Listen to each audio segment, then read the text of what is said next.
Halo semua, balik lagi bareng gue Fian Rafe dan selamat bergabung bagi kalian yang baru aja gabung di channel gue. Nah, seperti biasa, gue bakalan lanjutin chapter sebelumnya yang pernah gue upload. Dan sekali lagi gue ingetin, gue cuma bacain alur cerita dari novel itu sendiri ya. Untuk videonya, kalau misalkan tidak nyambung, itu karena videonya belum dirilis di episode yang gue upload kali ini. Jadi, tanpa banyak basa-basi, yuk kita langsung check this out aja alur ceritanya. Di episode sebelumnya, Xiaoyan yang telah memenangkan pertandingan pertamanya dengan cukup mudah saat dia kembali dan duduk di kursi kontestan sambil mengutarakan perasaannya pada Sun Er. Saat itu Sun Er lumayan tercengang dan malu-malu kucing. Pada saat itu Sun Er tidak menyangka sama sekali bahwa dia akan mengutarakan perasaannya di situasi seperti ini. Setelah beberapa saat kemudian, dia terkejut melihat pertandingan dari pesaingnya yang lain. Orang itu bernama Wu Hao. Orang itu berjubah merah dan membawa pedang besar seperti miliknya. Hanya dalam satu serangan dia dapat menjatuhkan lawannya. Kecepatan yang sangat cepat, kekuatannya juga tidak lemah. Bukankah pedang itu sangat mirip dengan pedangku, ucap Xiaoyan di kursi kontestan. Pada saat Wu Hao meletakkan pedang berat di leher lawannya di dalam arena, salah satu hakim buru-buru meneriakkan kalimat agar kompetisi berakhir. Tiba-tiba Wu Hao berjalan menuju ke arah Xiaoyan dengan semua tatapan penonton yang ada di tempat itu. Lalu dia berkata, "Kamu Xiaoyan kan? Apakah kamu berani turun dan berkelahi denganku?" Sontak para siswa di arena sekitarnya segera menjadi bersemangat. Jika kedua orang ini bertarung, pasti akan menjadi pertempuran yang sangat sengit.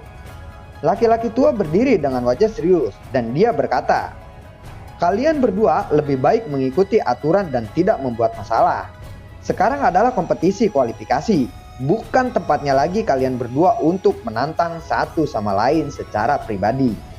Sun Er mengatakan kepada Xiaoyan, lelaki tua itu adalah wakil kepala sekolah yang bernama Hu Gan.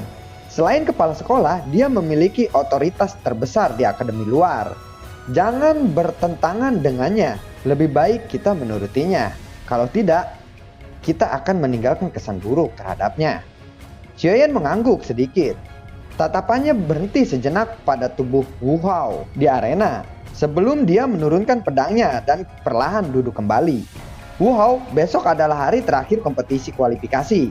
Ketika saatnya tiba, secara alami akan ada kesempatan bagi kalian semua untuk bertarung satu sama lain, ucap kepala sekolah. Wu Hao sedikit kecewa mendengar teguran dari kepala sekolah. Namun tatapannya masih tetap menatap tajam ke arah Xiaoyan yang duduk bersama Sun Er. Setelah mereka bertukar pandangan untuk sementara waktu, Wu Hao memasukkan kembali pedang darahnya ke dalam cincin penyimpanannya. Lalu dia bergumam, "Saya harap Anda tidak mengecewakan saya besok. Saya tidak ingin melihat orang yang telah ditunggu Sun Er ternyata tidak berguna." Singkat cerita, setelah Xiaoyan bersama kelompoknya kembali ke penginapan, Xiaoyan yang berada di dalam kamarnya tiba-tiba Yellow keluar. Lalu dia berkata, "Bocah, saya tidak merasakan api surgawi Fallen Heart di Akademi Jianan." Hah? Xiaoyan kaget. Kabar buruk yang tiba-tiba datang menyebabkan ekspresi Xiaoyan langsung berubah. "Jangan bilang saat ini api surgawi berada di tangan orang lain," ucap Xiaoyan. "Itu tidak mungkin. Dari apa yang saya rasakan, dengan menggunakan Bone Chilling Flame, samar-samar masih merasakan kehadiran Fallen Heart dalam radius beberapa ribu kilometer dari akademi," ucap Yellow. Xiaoyan lalu menjawab, "Ribuan kilometer? Sampai kapan kita akan menemukannya?" Yellow lalu berkata kembali, "Saya pikir dengan orang-orang tua di Akademi Jianan, tidak mungkin mereka tidak menemukan keberadaan Fallen Heart. Saya terus merasakan bahwa keberadaan Fallen Heart berada di Akademi Dalam." "Akademi Dalam?" Xiaoyan lalu terkejut. "Ya, Akademi Dalam adalah inti sebenarnya dari Akademi Jianan. Jika Anda dapat menyusup, saya pikir kamu harus mencari beberapa informasi tentang Fallen Heart," ucap Yellow. "Baik, aku akan mencoba yang terbaik untuk guru," ucap Xiaoyan. Yellow kembali berkata, "Bocah, aku akan jarang muncul di waktu mendatang. Ada orang kuat yang menyembunyikan dirinya di sekitar Sun Er.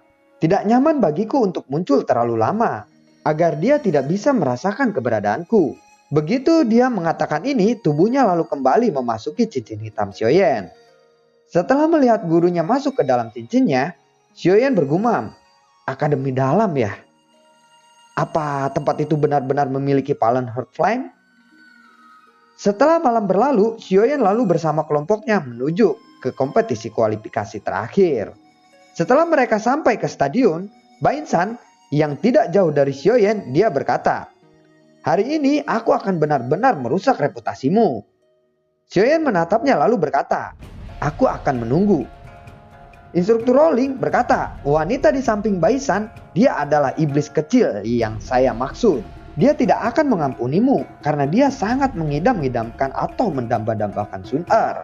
Tidak lama kemudian, kepala sekolah berdiri untuk mengumumkan peraturan kualifikasi berikutnya. Bukan hanya 1 lawan 1, melainkan seluruh peserta bertarung secara bersamaan. Namun masing-masing peserta bisa membentuk kelompok atau party. Jika ada yang keluar lapangan atau arena, akan dinyatakan gugur atau tereliminasi. Setelah kepala sekolah mengatakan dengan jelas peraturan kualifikasi berikutnya, pertandingan pun segera akan dimulai. Dalam waktu yang singkat, Baisan, Wuzia bersama Wu Hao mengalahkan 30 peserta sekaligus. Mereka merupakan satu party. Baisan dari kejauhan menatap ke arah Xiaoyan. Di sisi lain, Xiaoyan berdiri bersama Sun Er. Dia berkata, "Sun Er, bersiaplah untuk bertarung." "Aku akan menahan Baisan," ucap Xiaoyan. Baisan lalu berkata, "Xiaoyan, izinkan saya menunjukkan kepada Anda apa itu arti jenius sejati." Dia langsung menggunakan teknik Do yang begitu kuat. Xiaoyan lalu bergumam dalam hatinya, apakah dia merencanakan mengalahkanku dengan cepat? Tombak yang dipenuhi aura petir diarahkan ke arah Xiaoyan. Sambil berteriak, dia berkata, "Xiaoyan, terimalah serangan ini dan pergilah ke neraka." Tombak petir yang mengarah ke tempat Xiaoyan berdiri, Xiaoyan tidak melakukan pergerakan sedikit pun. Justru dia tersenyum tipis. Api surgawi Grand Lotus Core Flame membungkus tubuhnya. Dengan hanya tebasan cambuk yang tercipta dari api surgawi, tombak itu hancur berkeping-keping seperti debu tanpa tersisa. Oke, bisa ya membayangkan Xiaoyan yang senyum dikit. Apaan nih anjir serangan? Begitulah kira-kira. Sosok Xiaoyan lalu muncul dengan cepat di depan Baisan. Lalu dia berkata, "Baisan, apakah kamu sudah cukup puas? Dan apakah itu serangan terbaikmu? Maka sekarang saatnya giliranku."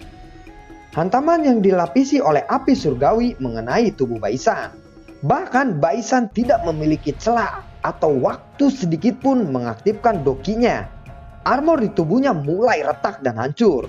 Instruktur rolling dan Xiaoyu yang melihat kejadian itu, dia berkata, "Orang gila macam apa Xiaoyan itu?"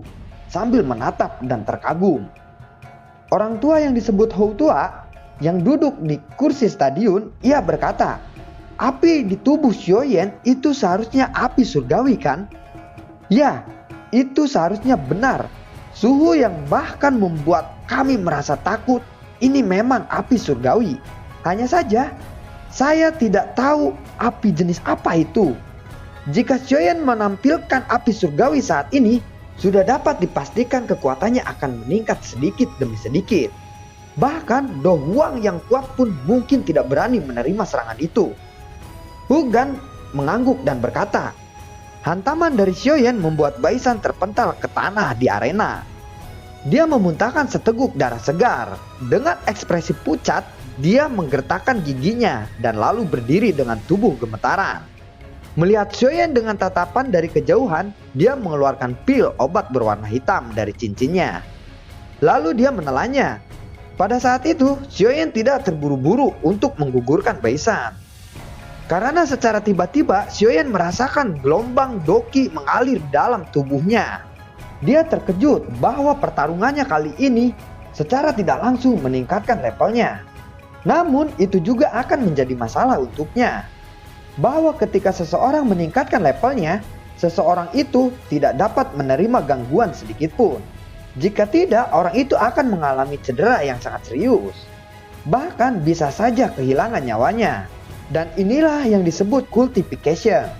Gue terangin sedikit di sini ya. Jadi ketika seseorang itu bermeditasi atau menaikkan level tingkatan tenaga dalamnya, itu kan biasanya di film-film tuh ada misalkan dia harus emang benar-benar di tempat yang sunyi, yang tenang dan gak ada gangguan sedikit pun. Jika kalau misalkan orang itu terkena gangguan, maka akibatnya akan fatal. Mungkin dia akan mengalami kerusakan di dalam organ tubuhnya sendiri. Oke, paham ya? Oke, kita lanjut. Saat ini Xiaoyan panik dan kaget. Semua perasaan bercampur aduk. Dia bahkan tidak menyangka bahwa kemajuannya pada saat ini akan terpicu secara otomatis. Walaupun peningkatan ini sangat diinginkan oleh Xiaoyan, kondisi seperti ini tidak akan datang meski dia memohon lebih dari 100 kali. Tetapi dalam keadaan yang tidak tepat, mungkin ini akan merugikan bagi Xiaoyan. Baisan yang menyadari situasi ini, dia tertawa. Kesempatan baik untuk dia, Baisan berkata. Hahaha, Xiaoyan, sepertinya Dewi Fortuna ada di pihakku kali ini. Baisan yang telah mengkonsumsi pil obat hitam itu, ki-nya awalnya lemah dan tiba-tiba melonjak cukup banyak. Ketika dia melihat Xiaoyan dalam mode kultifikasinya, dia mengerti bahwa inilah saat terbaik untuk membunuh Xiaoyan. Kemudian dia meraih tombak petirnya lagi dan segera meluncur ke arah Xiaoyan. Sosok wanita cantik tiba-tiba melintas dan memblokir serangan Baisan. Xiaoyan keke, kamu fokuslah menyelesaikan kultifikasimu. Saya akan menahan mereka sementara waktu. Xiaoyan lalu berkata, berilah aku waktu 10 menit, ucap dari Xiaoyan. Dan ceritanya selesai sampai di sini dulu. Dimanakah kelanjutan kisahnya? Nantikan konten gue berikutnya, apakah Xiaoyan akan berhasil menyelesaikan kultifikasinya pada saat yang tidak tepat, atau Baisan yang akan berhasil mengalahkan Xiaoyan. Dan bisakah Sun Er menahan mereka dalam waktu 10 menit? Nantikan kisahnya di video gue berikutnya dan semoga sehat selalu. Assalamualaikum. Dadah.